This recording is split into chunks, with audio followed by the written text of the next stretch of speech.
కేరళకు మరో భారీ ముప్పు పొంచి ఉంది. ప్రస్తుతం వయనాడులో భారీ వర్షం కురుస్తోంది. కేరళలోని 8 జిల్లాలకు రెడ్ అలర్ట్ జారీ చేసింది వాతావరణ శాఖ. వయనాడ్, కోజికోడ్, మల్లాపురం, పాలక్కాడ్, ఇడుక్కి సహా 8 జిల్లాలకు రెడ్ అలర్ట్ జారీ చేసింది.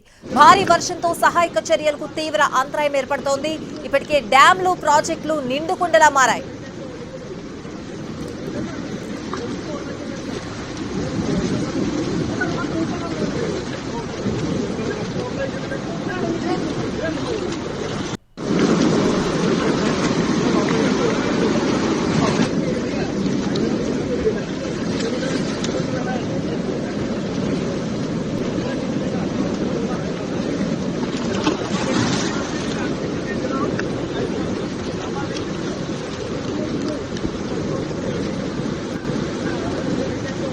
వయనాడ్ ఘటనలో మృతుల సంఖ్య 94కి చేరింది. చలియార్ నదిలోకి మృతదేహాలు కొట్టుకొస్తున్నాయి.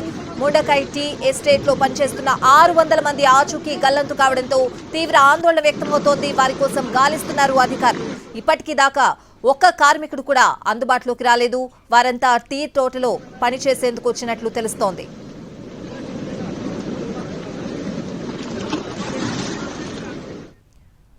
కేరళకు మరో భారీ ముప్పు పొంచి ఉంది. ప్రస్తుతం వయనాడులో భారీ వర్షం కురుస్తోంది. మా ప్రతినిధి కార్తిక్ లైవ్ లో సిద్ధంగా ఉన్నారు. అక్కడ పరిస్థితిని అడిగి తెలుసుకుందాం. కార్తిక్. రైట్ స్వాతి, మా కేరళకు ఇప్పటికే కూడా వయనాడ్ అనేది అతలాకుతలమైపోయి పెను విషాదంలో మునిగిపోయి ఉంటే మరొక భారీ ముప్పు అనేది కూడా ఉంది అనేది విషయాన్ని కూడా వాతావరణ శాఖ హెచ్చరికలు జారీ చేసింది. మొత్తం కేరళలో 8 జిల్లాలకు కూడా పెద్ద ఎత్తున భారీ వర్షాలు కురిసే అవకాశం ఉంటుందంటే కూడా రెడ్ అలర్ట్ జారీ చేసింది.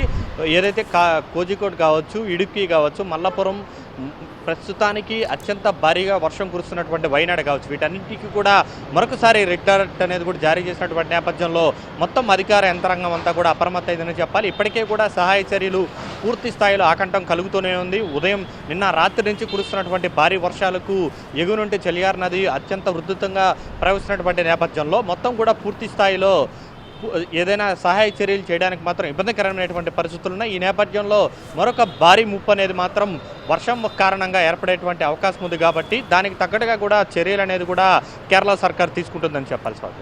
Right Karthik, thank you.